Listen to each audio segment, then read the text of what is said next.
Dr. Stephen Akintayo, Chairman Gtext Holdings, through one of the subsidiaries, GVest, is rolling out a fractional investment opportunity in African real estate, the first of its kind in Africa. And the plan is to raise $100 million through a digital cooperative model to build green and smart housing in some African countries. In addition, following his nomination and award as a Forbes Best of Africa leading investment coach and real estate mogul last month in London, Dr. Akintayo is currently on his Africa book signing tour. The tour would also offer an opportunity to do some market study.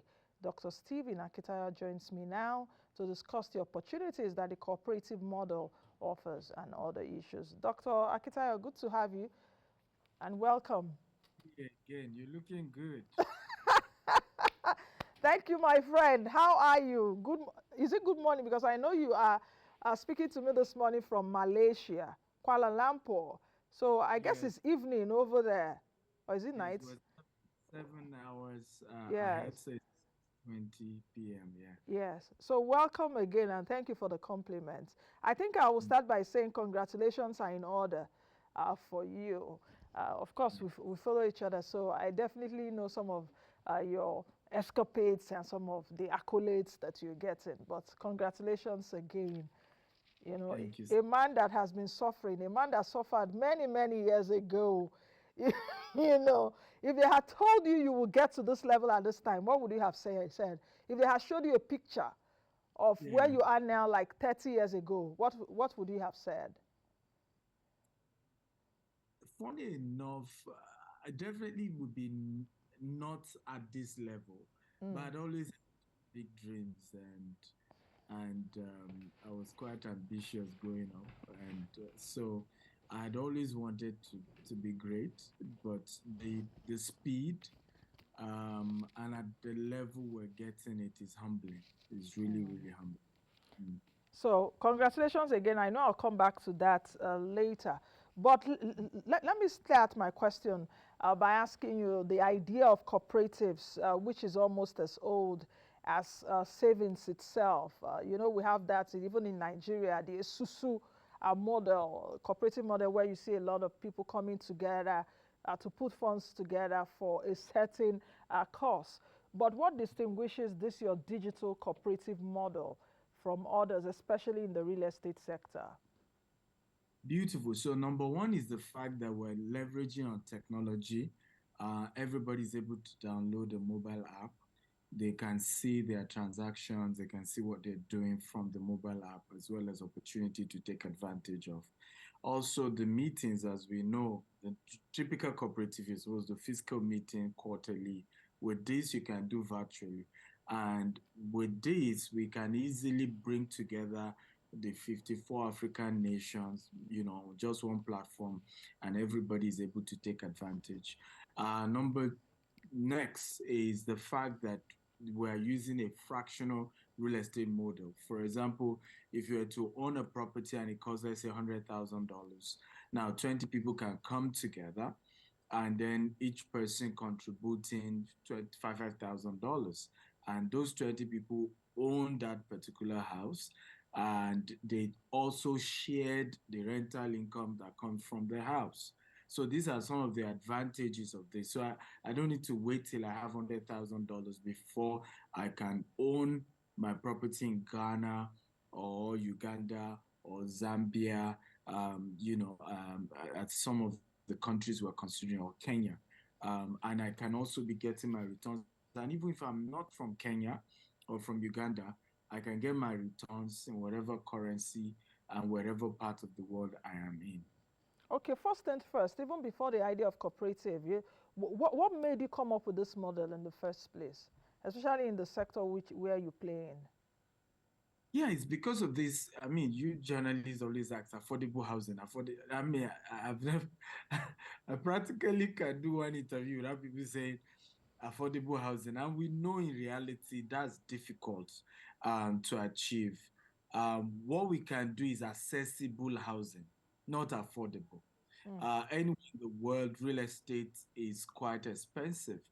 And I've done the maths many times where I've proven that a three-bedroom in Houston, Texas, USA, is more expensive than a three-bedroom in Lagos, Nigeria, which is even where you have the most expensive properties.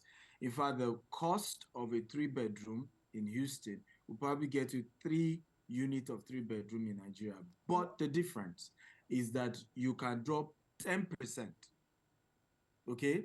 And then, so in other words, I can drop $100,000 and I have access to $1 million worth of real estate. So they've made it accessible. It's still not affordable, right? Yeah, But it's because they have accessible. a good mortgage system. Exactly. So Yeah. we felt this model can make it accessible, where, okay, even if I alone can own one house, 20 of us can own, and we can share the returns that comes from it.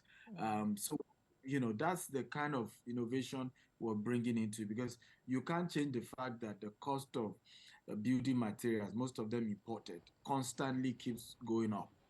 All right. And there's nothing a developer like us can do about that. We don't have control over cement, we don't have control over the doors, the building materials that is being used. We don't. Even the land is also constantly going up.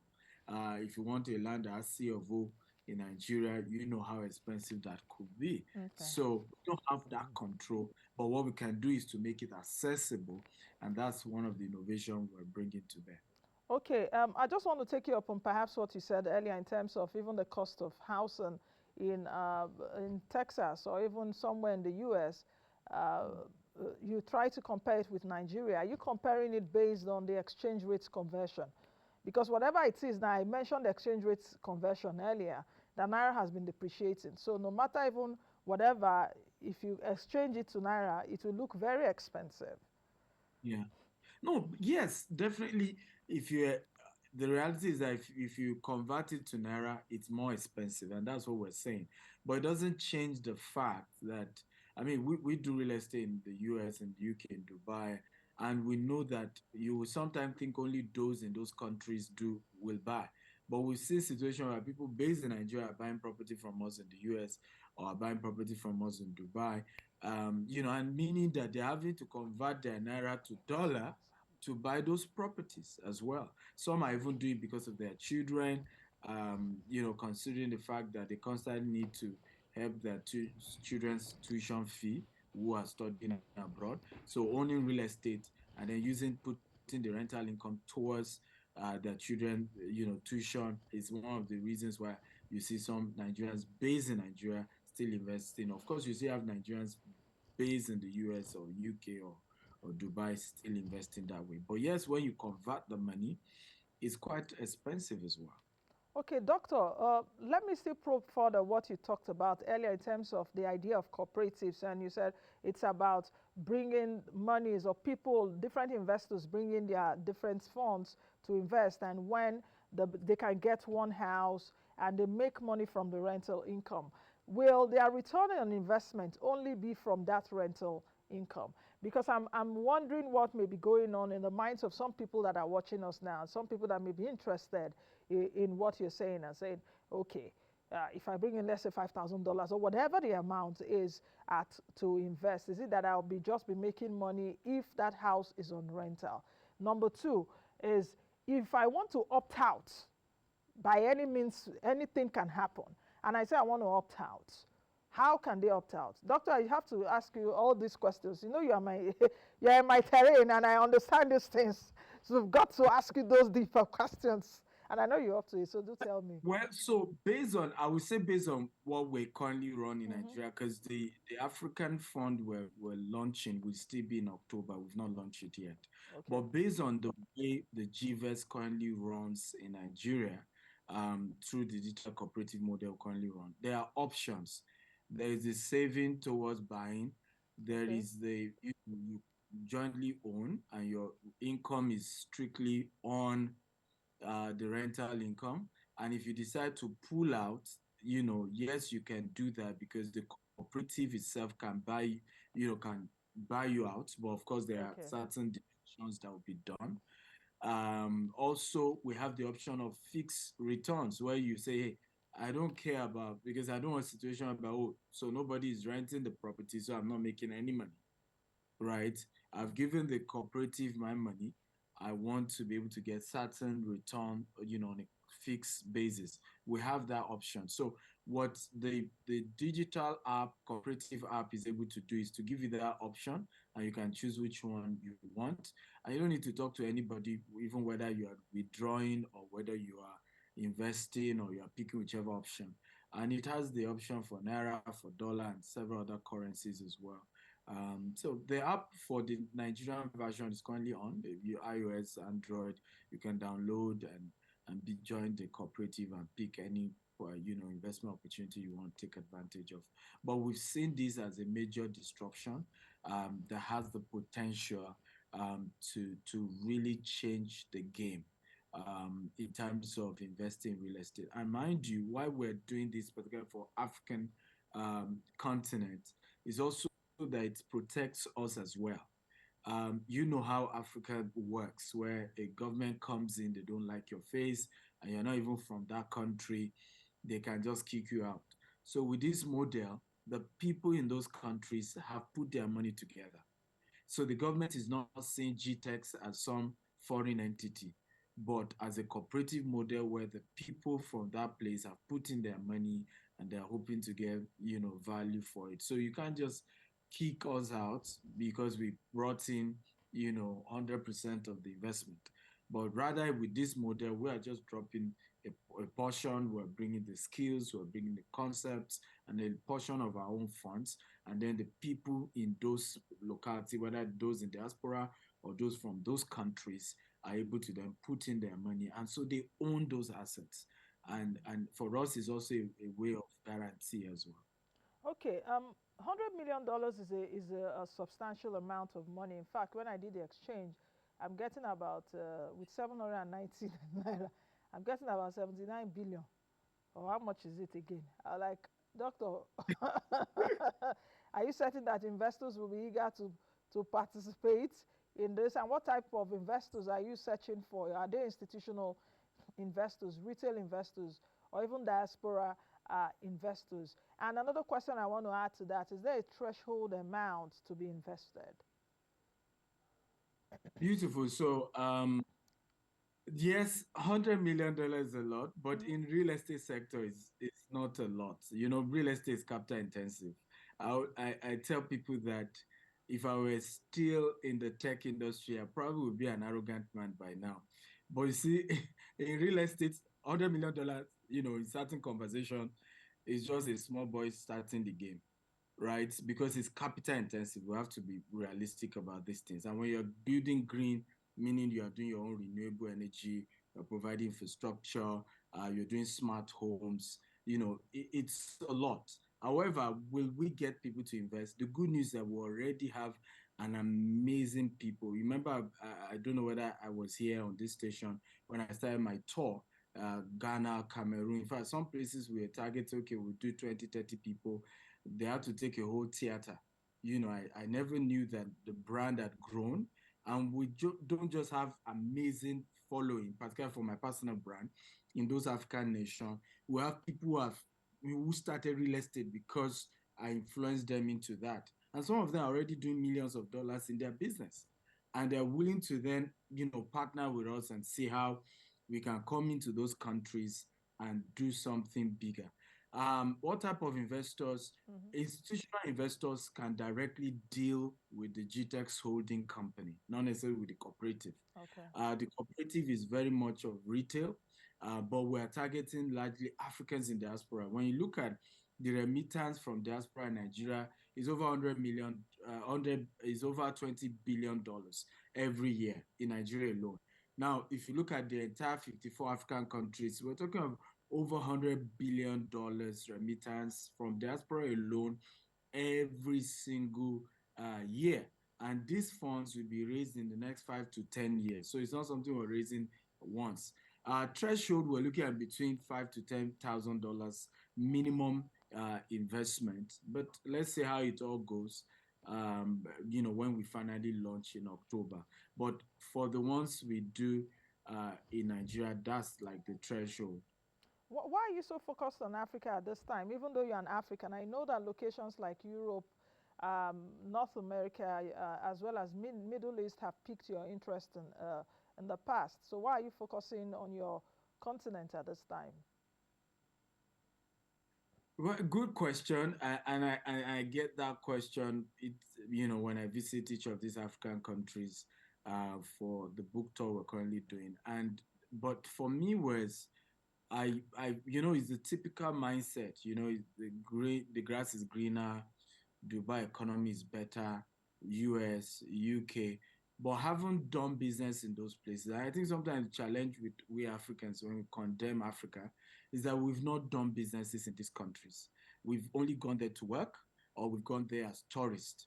It's when you really do business in those countries, you don't understand their laws, you don't understand their processes, and sometimes you then appreciate Africa. That is not that bad. There are certain things, and I'm not trying to, I don't patronize government anyway. There are certain things that we take for granted with democracy.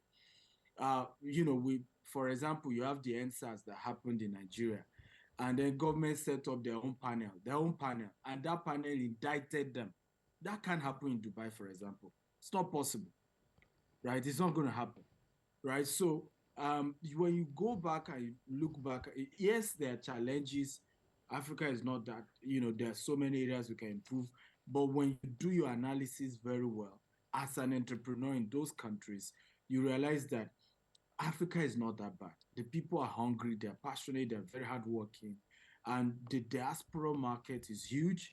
They are hungry about going back home, replicating what they've seen in developed countries back in Africa. So as I started touring Africa for my book, I saw the opportunities. It's amazing. Virtually in the whole of Africa, properties are valued in dollars, right? There's a dollar equivalent to every property you're buying in Ghana, in Kenya, in Zambia. So what's the difference really? Investing and the profit margin in Africa is a lot more Okay, than let's come you into that. get, that you get, in developed countries, because of course they had the The return. return, yeah. I was actually coming to that, but you've answered. I wanted to ask if investing in your sector in Africa is actually more profitable than other countries which you've invested, but you've answered the question. But perhaps I'll take it a little bit further. Still in Africa, where do you think is more profitable, even among the African countries? Is it Ghana? Is it Kenya? Is it Nigeria? Is it Zambia? Where inflation, where their currency is really strong, where the what's the name of this their president again? Oh, I've forgotten now. But when he came in, inflation you really attacked the challenges in the economy in Zambia, and Zambia seems to be getting it right now. So where in Africa do you think that return on investment is higher? Funny enough, you won't believe it, is Nigeria. Mm. because Yeah, of, because exactly. of the population. Hmm. I think the population is a major advantage, and the housing deficit is very huge. However, the challenge is when you change your money to dollar, all that profit is It's gone. And gone. Yeah. Zambia, I kind of call Zambia like the Wakanda of Africa, really, because when I visited Zambia, the Victoria Falls, I did the Lion Walk. It's just amazing, and it's funny how a lot of Westerners have invested so much in Zambia. There are parts of Zambia that when you go, you don't even see black people, Mm. purely whites, who have done real estate in those axes, very pricey. So for me, the tour opened me up to the fact that the income is there, the return is there, and most of them price it even in dollars. And when you check, because of their currency, like in Zambia currency is stronger than Mm. Nigeria Hmm. currency, so it might almost end up looking as if you're probably going to make better profit in Zambia. But of course, we need to start business there first and see how the market goes. But from the exchange rate, it looks as if one will have better profit than Nigeria. Mm. Yes, that's Zambia's president, President Hichilema. Yes, that's the Yeah. name I was. I love the name, by the way, though Yes, yes. it's too. the people feel that money is not flowing. But I think that's the kind of president Nigerians want. All right. In what African countries now, you've mentioned Zambia and co, but in which of these African countries do you want to construct eco-friendly as well as smart homes? And let me add to that, how worried are you about some pockets of violence right now or threats of war in some parts of Africa, as well as even the lower purchasing power in many African countries? Do you see that also impacting your sector? And the lower purchasing power is because of the slow economic growth that African countries are facing. Here in Nigeria, of course, high inflation. You will ask, we are looking for money to eat first, let alone investing thousands of dollars or millions of dollars in real estate. Let me even find food to chop first. Doctor is telling me to bring money to do what? Well, so our pilot countries are Ghana, Uganda, Kenya, and Zambia. But Okay. of course, the goal of the fund is to expand to virtually all the African countries if possible. In terms of affordability, the diaspora remained the key. We've seen Okay. this happen in India and in many other countries that the diaspora becomes a major. I mean, see the year of return that is happening in In Ghana. Ghana, You'll be yeah. shocked. I mean, like I said, the advantage I also have mentees who are already doing, constructing houses in those places. So we have some data to work with. And one of my in Ghana, most of his houses are sold to Ghanaians in diaspora who come back home, buy the house, put it for short let, Airbnb, and it's doing very well. So with that happening to help the purchasing power challenge. However, we need to remember that you don't have an option when it comes to housing. Real estate, every economic activity is based on real estate, including farming. Even the food you eat needs real estate for you to be able to plant. So real estate is not an option. It's something everybody, if I have these quotes that is quite funny, that landlords, make money in their sleep because tenants go to work for them. Because when you look at how much of your salary actually goes into paying rent, if you don't have your own house yet, you understand that actually you are working for your landlord in reality. So whatever happened, everybody has to still prioritize investing in real estate, and the market keeps getting stronger. In terms of violence, what I see is that the world generally is changing, and I think everybody is making sounding statements. Uh, where it will flip, how it will flip, we're yet to know and to see. But I think when you look at even the coup, they've become more peaceful. You're having coup happening now, and the president has not been killed. You don't even have one bloodshed. So it's telling you that even the violence is reducing. Of course, we have to, because sometimes the noise gets us to not focus on the real advantages and the opportunity here. And also, you are beginning to see Africa demand that the world power should treat us with respect. Should understand that we're different, we're unique, and you can't just throw things to us and we have no choice than to take it. You're Okay. seeing African presidents going to negotiate with Putin over Ukraine. So I think, there is a lot of potential, and Africa is rising. Mm. Speak to me about the real estate mogul and Forbes Best of Africa Leading Investment Coach Awards that you received recently. For you, what does it mean? I was saying at the beginning of the program, would you have imagined yourself, years down the line? So when you were there, speak to me about how you felt and what it means for you.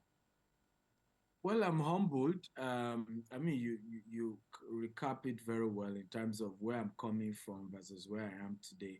It's humbling. I'm probably the youngest who got that award. In their history. I think last year we had, was it last year we had Pastor Paul Adefarasi who got the humanitarian version of the award. So when you look at the quality of people who have gotten that for Best of African award, it's humbling to be added to that list. Really, really humbling. Mm. But for me, my view is that the award is for everybody. Investors who believe in us, because it's a different things when you are investing with a company where the chairman is the son of a rich man or is bankrolled by a politician.